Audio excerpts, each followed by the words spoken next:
Bem, pessoal, eu queria conversar agora um pouco com vocês sobre metodologia de pesquisas e de intervenções. Pesquisa, quando você tem uma dúvida e você quer pesquisar uma informação nova, obter uma informação nova, e as intervenções, que é quando você quer agir sobre um indivíduo, sobre uma comunidade. A gente vai ver que o passo a passo metodológico de cada um deles é muito parecido em alguns aspectos, mas tem suas diferenças.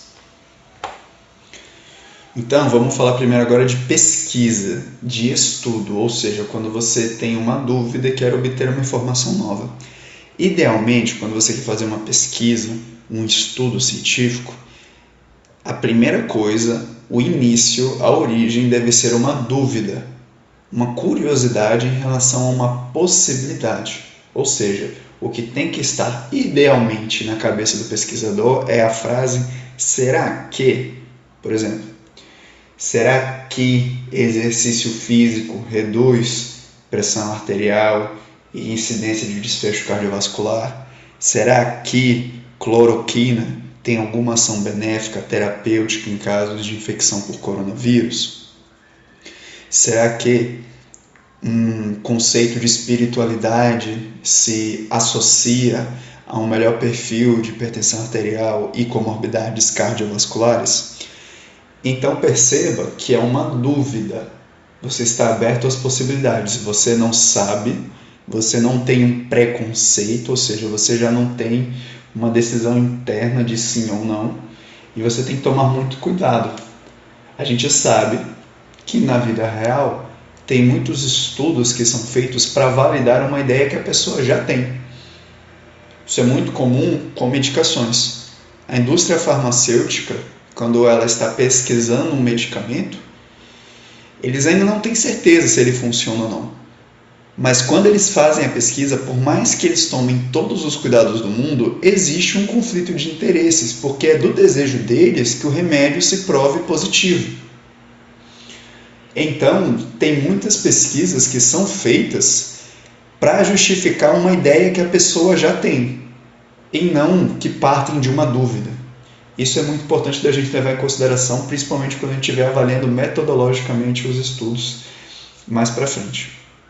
Bem, então nesse momento que você tem uma dúvida, você pode estar, por exemplo, na sua prática clínica, você atender um paciente e você está com uma dúvida. Bem, o primeiro passo que você vai fazer antes de começar qualquer estudo é fazer uma revisão de literatura, é se atualizar sobre o tema, ver o que a literatura científica tem sobre essa pergunta que você tem, sobre essa dúvida. Porque pode ser que já tenha a resposta para essa dúvida e não precisa fazer o estudo. Inclusive, fazer um estudo para tentar responder a uma pergunta que já foi satisfatoriamente respondida na literatura é considerado antiético. Vou dar um exemplo. Aqui na Unicamp, recentemente foi feito um estudo para avaliar a trombectomia. Trombectomia é uma abordagem endovascular que o profissional vai lá, no paciente que tem um AVC isquêmico e tem um coágulo ocluindo um grande vaso cerebral, ele vai lá por dentro do vaso e literalmente tira o coágulo. E esse é o procedimento de trombectomia. Trombectomia é um procedimento que nós já temos grandes estudos e que já nos provaram que é benéfico em algumas situações de AVC. Foi feito um estudo novo aqui no Brasil para testar a implementação do procedimento de trombectomia no SUS, que é uma coisa que ainda não existe. Então esse estudo não foi para pesquisar se a trombectomia funcionava ou não. Foi para ver como seria a implantação no SUS, se é factível, se é custo efetivo. Quando esse estudo foi publicado, obviamente os resultados foram positivos, né? Viram que a trombectomia é uma coisa muito boa quando bem realizada, só que deu muita confusão. Teve muita gente em congressos que questionou o porquê de se estar fazendo esse estudo, por que você vai randomizar pessoas para receber trombectomia ou para não receber, quando você já sabe pela literatura mundial que trombectomia funciona, que trombectomia pode ser a diferença entre a pessoa ficar acamada ou morrer, ou a pessoa sair com mínimas sequelas do evento. E aí tiveram que explicar que o propósito do estudo não foi comprovar se a trombectomia funcionava ou não, foi testar a implementação no SUS. Mas percebam como foi um ponto ético que foi discutido porque houve essa dúvida. Se já existe uma resposta para essa pergunta, em princípio você não deveria fazer um novo estudo porque você vai estar desperdiçando tempo e recurso, não estará acrescentando. É claro, existem outras situações que você tem que fazer estudos, mesmo que já existam alguns estudos sobre o tema, mas às vezes você tem que validar algum instrumento para uma determinada população. Nos passos iniciais de algumas pesquisas é importante repetir os estudos para ver se os resultados são consistentes, mas de maneira geral é importante você pesquisar a literatura para ver se a sua pergunta já foi respondida. Bem, vamos imaginar então que você tinha uma dúvida, você fez uma revisão de literatura e viu que a literatura não tem a resposta da sua pergunta. Perfeito. Então, o primeiro passo que você tem que fazer agora na sua pesquisa é definir qual é a sua dúvida, ou seja, você tem que escrever a pergunta da pesquisa. Por que isso? Porque definir e especificar a pergunta ajuda nas etapas subsequentes. Te ajuda a escolher o tipo mais adequado de estudo, te ajuda a escolher as ferramentas que você vai utilizar no estudo, como quais scores você vai utilizar, quais critérios você vai utilizar. Existem várias metodologias para se fazer a pergunta de pesquisa. Uma das metodologias mais famosas e que pode servir de base é a metodologia PICO. É um acrônimo que P significa população, ou seja, qual é a população pesquisada. I é a intervenção, ou seja, qual é a intervenção da qual você tem dúvida.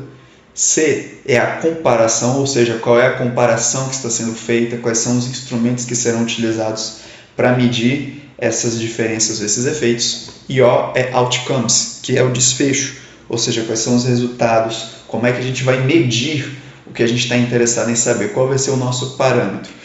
Essa é uma metodologia que serve tanto para você montar uma pergunta de pesquisa, quanto para você fazer uma intervenção. Ela é uma guia e existem outras metodologias que podem ser mais adequadas a cada situação. Eu convido vocês a fazer uma pesquisa específica sobre metodologias de pesquisas para se aprofundar mais no assunto. Falando agora sobre uma ação ou uma intervenção, primeiros passos. Então imagine o seguinte: toda ação ou intervenção tem como objetivo mudar uma realidade que você verificou no cotidiano. Então, por exemplo, quando você vê um paciente que tem pressão alta e está fora do alvo, ou seja, a pressão está muito elevada, você quer fazer uma intervenção para mudar essa realidade. Se você está, por exemplo, numa unidade de saúde e você percebe que na região adscrita ali daquela unidade você tem uma taxa muito grande de violência no lar, de falta de segmento médico, enfim, de alguma questão, você quer fazer uma intervenção para mudar essa realidade. Perfeito. Qual é o primeiro passo que você vai fazer? Igual a pesquisa. Você vai rever a literatura e vai se atualizar sobre o tema, para você ver se já existe alguma metodologia específica para esse tipo de intervenção que você quer fazer. Por exemplo, se você está com um paciente com pressão alta, você já tem na literatura intervenções bem delimitadas do que você vai fazer. A gente tem evidências de quais remédios usar, de quais abordagens usar, do que a gente tem que ficar esperto, como fazer. Isso já existe. Se for para outras questões, você pode ter outros trabalhos, outros materiais também que guiem você. Pois bem, uma vez que você viu na literatura como fazer essa abordagem, em maior ou menor grau, na literatura pode ter essas informações, o próximo passo é você fazer um planejamento da sua intervenção. É botar no papel o que você vai fazer, qual é a população que você vai fazer a intervenção, qual vai ser a metodologia da intervenção, como que você vai acompanhar o efeito da sua intervenção, quais são os riscos relacionados à sua intervenção, porque todo estudo de intervenção existe um risco quando envolve seres humanos ou dados de seres humanos. E além disso, o planejamento adequado otimiza o emprego dos recursos, evita desperdício, evita algumas dificuldades, pode melhorar o impacto da intervenção e também pode evitar alguns transtornos logísticos ou até mesmo éticos legais, porque lembrando, pesquisas que envolvem seres humanos ou dados de seres humanos, a depender do caso, ou intervenções de seres humanos, podem precisar de avaliação, por exemplo, de comitê de ética, podem precisar, às vezes, de uma interlocução com alguns outros órgãos, a depender do tipo de intervenção. que você vai fazer. Então é muito importante você se informar sobre todas essas necessidades, planejar isso muito bem para na hora da execução da intervenção as coisas correrem da melhor forma possível. Falando agora um pouco de como planejar a metodologia. A metodologia é a parte principal de uma pesquisa ou de uma intervenção. É o grande ponto que pode ser tanto a força do estudo ou da intervenção, como também o ponto fraco, o ponto que vai ser criticado quando esse estudo, essa intervenção for avaliada depois. Por que isso? Porque a metodologia, idealmente, é um contrato, entre aspas, que vai estabelecer em detalhes como que cada passo vai ser dado, quais as ferramentas que vão ser utilizadas, quais os métodos vão ser utilizados em cada estágio. Se você fizer uma metodologia robusta, bem embasada, que é adequada para o que você está tentando fazer, a sua pesquisa ou intervenção tem tudo para ser muito forte, para ter resultados robustos, para ter resultados válidos.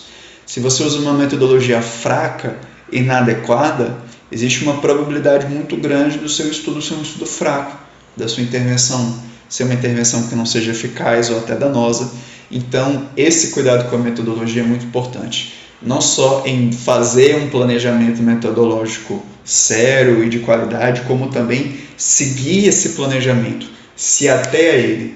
É tanto fazer o design do planejamento e também seguir ele o mais à risca possível. Lembrando que para boa parte das situações você vai precisar de avaliação por comitê de ética. Isso vai incluir praticamente todos os estudos de intervenção com seres humanos. A maioria dos estudos que lida com dados de seres humanos também vai precisar de avaliação por comitê de ética. Existem algumas exceções. Na maioria das vezes que você for fazer uma pesquisa científica, você vai precisar entrar em contato com o comitê de ética. Normalmente cada instituição, como cada hospital ou cada faculdade, tem o seu comitê de ética, e você entra em contato com eles para ver se vai ser necessário enviar um projeto para avaliação formal deles, ou se, com base num resumo mais sucinto, eles já falam, não, o seu projeto não precisa de avaliação pelo comitê de ética, porque é um passo que às vezes, um trâmite que às vezes demora um certo tempo. Uma coisa também que é muito feita para fazer o planejamento da metodologia é você fazer um estudo ou uma intervenção piloto. O que é isso? É um ensaio, é praticar, é fazer um mini estudo, uma mini intervenção. Então você faz todo o planejamento da metodologia e aí você faz uma versão light do projeto, com um número reduzido de pessoas para você testar a metodologia, para você ver na prática como é, para você ver na vida real o que é que acontece, quais são os problemas, como é que a coisa flui, o que é que pode ajeitar, para depois você fazer a versão para valer mesmo do estudo, da pesquisa, já com uma metodologia mais refinada. Muitos desses projetos pilotos, inclusive, são publicados, porque pode ajudar as outras pessoas a ter ideias para planejar melhor as suas próprias metodologias.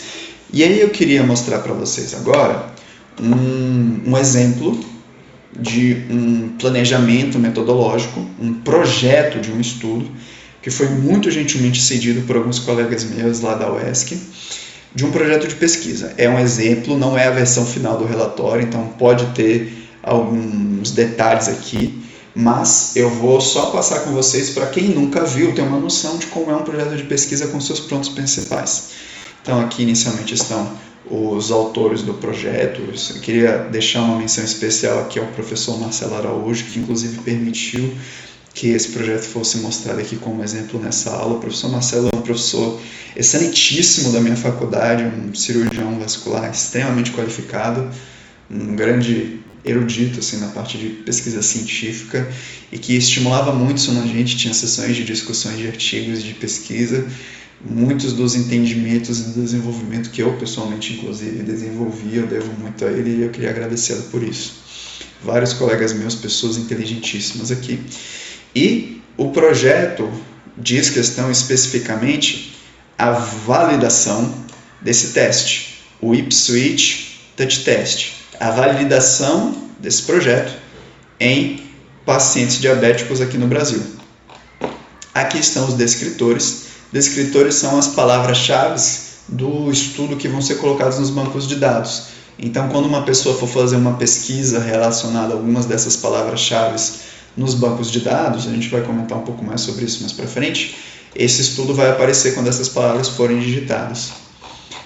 Bem, inicialmente ele faz uma introdução, um contexto, fala do diabetes, uma doença muito prevalente, com alto impacto, de morbimortalidade, fala das complicações do diabetes, da microcirculação, que inclui principalmente a neuropatia diabética. E aí ele começa a entrar na questão do cuidado dos pés dos pacientes diabéticos. As pessoas que já estudaram diabetes vão saber que o diabetes causa uma lesão em várias estruturas neurais, mas principalmente em nervos sensitivos das extremidades, a polineuropatia diabética. Isso faz com que o paciente diabético perca a sensibilidade dos pés, a sensibilidade protetora, e ele tem uma predisposição a formar lesões, que podem culminar no famoso pé diabético. Ele fala que existem métodos consagrados para você fazer essa avaliação, e o principal é o teste do monofilamento. O monofilamento, só para quem nunca viu, é monofilamento 10 gramas, é como se fosse um fio, o material não é exatamente um nylon, mas é um fio que você aperta contra o pé do paciente, parecido com esse daqui, para ser mais específico, é esse daqui. Esse é um fio que você aperta contra o pé do paciente. Tem muitos lugares que não tem o monofilamento e usam linha de pesca. Já ouvi relatos de pessoas fazendo isso. Mas o teste do monofilamento é o teste padrão. Esse é o teste que consiste em aplicar uma pressão com o monofilamento até ele curvar um pouco na face plantar do hálux e na cabeça do primeiro e quinto metatarsos. Esse é o rastreio padrão, mas ele tem seus problemas, porque você tem que ter um monofilamento, você tem que ter um treinamento. E ele apresenta o teste que vai ser introduzido agora, que é o Ipswich Touch Test, ITT, que é você tocar com os dedos da mão mesmo, tocar com o indicador na ponta do primeiro e quinto pododáctilos, e depois você ir seguindo a metodologia do teste, e você vê que esse teste já foi desenvolvido e validado numa publicação, mas principalmente fora do Brasil. Então, ele comenta que por causa das várias diferenças, esse teste seria interessante de se ter aqui no Brasil, por ser mais fácil, por ser mais aplicável, por não exigir outros materiais, e aí a relevância um dos pontos da relevância desse assunto. E aí que ele limita o objetivo primário, verificar a reprodutibilidade do Ipswich Touch Test em pacientes diabéticos brasileiros. Isso é o que a gente chama de estudo de validação. Toda ferramenta, scores, critérios, algumas intervenções, idealmente vale a pena você fazer um novo estudo se você for aplicar numa população diferente, porque às vezes se a população que você vai aplicar for muito diferente da população na qual o estudo foi desenvolvido, o estudo pode ter uma performance diferente, ele pode não funcionar, as pessoas podem não entender, algumas adaptações podem ser necessárias, por às vezes questões culturais e de língua. A tradução também é uma coisa que tem que ser verificada. Então existem esses estudos de adaptabilidade, de validação, de reprodutibilidade.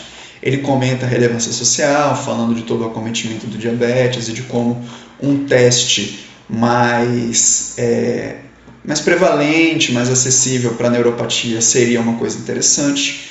O local de realização vai ser na cidade de Itabuna, Bahia, que é próximo lá da faculdade. A população a ser estudada, ele comenta que são os pacientes portadores de diabetes tipo 2 dessa região. Ele comenta das garantias éticas, onde os pacientes eles utilizam dados clínicos de pacientes diabéticos, os pacientes vão preencher um TSLE, que é o termo de consentimento livre e esclarecido, vão constar aqui todos os principais riscos relacionados ao procedimento, todas as garantias éticas que os pacientes vão ter. Lembrando que isso aqui é um esboço, não é a versão final do projeto. Um pouco sobre o método, delineamento é o estudo para fazer a validação em pacientes brasileiros. A amostragem dos pacientes vão ser diabéticos, vão ser adultos, vão ser pacientes atendidos em unidades de saúde, são pacientes que já têm mais de 5 anos de duração de diabetes tipo 2, porque são pacientes que já têm uma taxa maior de prevalência de neuropatia diabética, somente pacientes acima de 18 anos, excluídos menores de 18 anos, portadores que tenham outras neuropatias que poderiam interferir com o exame ou um distúrbio mental, pacientes amputados, porque aí fica difícil, né, testar a sensibilidade dos pés se eles não têm pés, né? O senso de humor é uma coisa que faz parte da especialidade neurológica.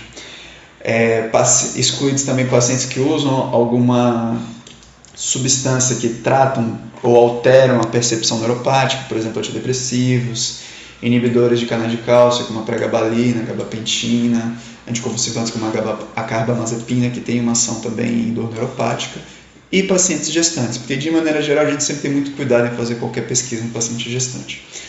A amostra é uma amostra não probabilística de conveniência arbitrada de 120 sujeitos, ou seja, as 120 primeiras pessoas que aparecerem, sem grandes critérios de seleção, sem um cálculo muito grande. Se a pessoa preenche aqueles critérios, aí ela vai sendo incluída na ordem que chega.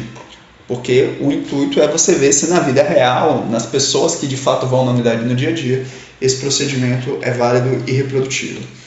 Eles vão delimitar aqui todas as questões relativas à propedêutica, de como você fazer toda a tradução, todo o cuidado com como vai ser a translação do instrumento da língua original, do teste da língua original para a realidade brasileira, a análise estatística, considerando como é que vai ser realizada a abordagem estatística e o trato dos dados. A gente vai comentar mais para frente, fiquem tranquilos sobre isso, sobre o valor de P, sobre o valor de alfa, sobre beta, esses conceitos são tranquilos, a gente vai trabalhar mais para frente.